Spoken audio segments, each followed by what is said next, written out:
بسم اللہ الرحمن الرحیم۔ واقعہ نمبر 7، صحیح اسلامی واقعات۔ اسلام کے پہلے خطیب کے ساتھ کفار کی بدسلوکی۔ حضرت ابو بکر صدیق رضی اللہ تعالیٰ عنہ کو دیکھیے، ابھی اسلام کا آغاز تھا، صرف 38 آدمی مسلمان ہوئے تھے، مکہ کی بستی کافروں سے بھری ہوئی تھی۔ حضرت ابو بکر صدیق رضی اللہ تعالیٰ عنہ حضور صلی اللہ علیہ وسلم کی محبت سے سرشار تھے۔ حضور صلی اللہ علیہ وسلم سے التجا کی کہ مجھے اجازت دیں کہ میں لوگوں کو اعلانیہ آپ کی رسالت کی اطلاع دوں، آپ صلی اللہ علیہ وسلم سے فیض یاب ہونے کی دعوت دوں۔ آپ صلی اللہ علیہ وسلم نے فرمایا، اے ابو بکر، ابھی ذرا صبر سے کام لو، ابھی ہم تعداد میں کم ہیں۔ حضرت ابو بکر صدیق رضی اللہ تعالی عنہ پر غلبہ حال طاری تھا۔ انہوں نے پھر اصرار کیا کہ حتیٰ کہ حضور صلی اللہ علیہ وسلم نے اجازت دے دی۔ حضرت ابو بکر صدیق رضی اللہ تعالی عنہ نے بے خوف و خطر لوگوں کو اللہ اور اس کے رسول صلی اللہ علیہ وسلم کی طرف دعوت دی۔ حافظ ابن کثیر رحمۃ اللہ علیہ لکھتے ہیں کہ حضور صلی اللہ علیہ وسلم کی بعثت کے بعد حضرت ابو بکر صدیق رضی اللہ تعالی عنہ پہلے خطیب ہیں جنہوں نے لوگوں کو اللہ اور اس کے رسول صلی اللہ علیہ وسلم کی طرف بلایا۔ مشرکین مکہ آپ پر ٹوٹ پڑے، آپ کو سخت پیٹا اور روندا۔ عقبہ بن ربیع نے آپ کے چہرے پر بے تحاشا تھپڑ مارے۔ آپ قبیلہ تمیم سے تھے۔ آپ کے قبیلے کے لوگوں کو خبر ہوئی تو وہ دوڑے ہوئے آئے، مشرکین سے انہیں چھڑا کر ان کے گھر چھوڑ آئے۔ حضرت ابو بکر صدیق رضی اللہ تعالیٰ عنہ بے ہوش تھے اور لوگوں کا خیال تھا کہ وہ جانبر نہ ہو سکیں گے، اور وہ دن بھر بے ہوش رہے۔ جب شام ہوئی تو آپ کو ہوش آیا۔ آپ کے والد ابو قحافہ اور آپ کے قبیلے کے لوگ آپ کے پاس کھڑے تھے۔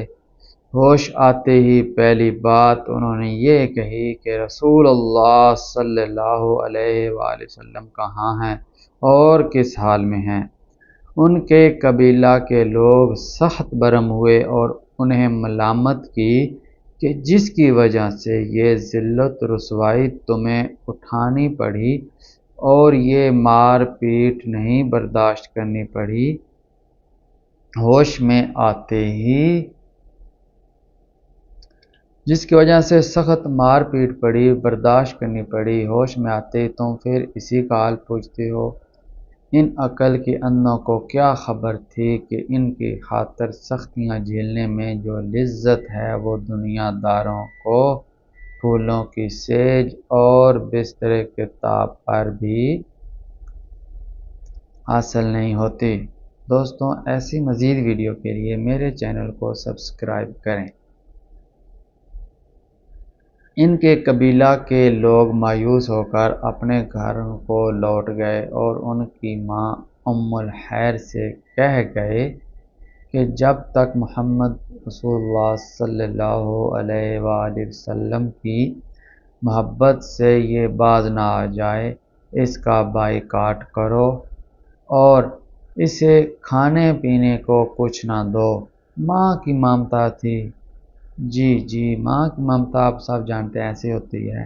جی بار آیا، ماں کی ممتا تھی، جی بار آیا، کھانا لا کر سامنے رکھ دیا اور کہا کہ دن بھر کے بھوکے ہو، کچھ کھا لو۔ حضرت ابو بکر صدیق رضی اللہ تعالیٰ نے کہا، ماں، اللہ کی قسم میں کھانا نہیں چکھوں گا اور پانی کا گھونٹ تک نہیں پیوں گا جب تک کہ حضور صلی اللہ علیہ وسلم کی زیارت نہ کروں۔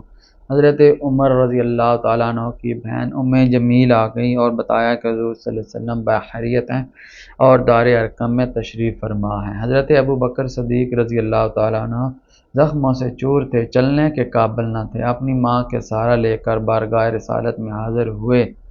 حضور صلی اللہ علیہ وسلم ان پر جھک پڑے اور انہیں چوما۔ حضور صلی اللہ علیہ وسلم پر سخت گریہ طاری تھی۔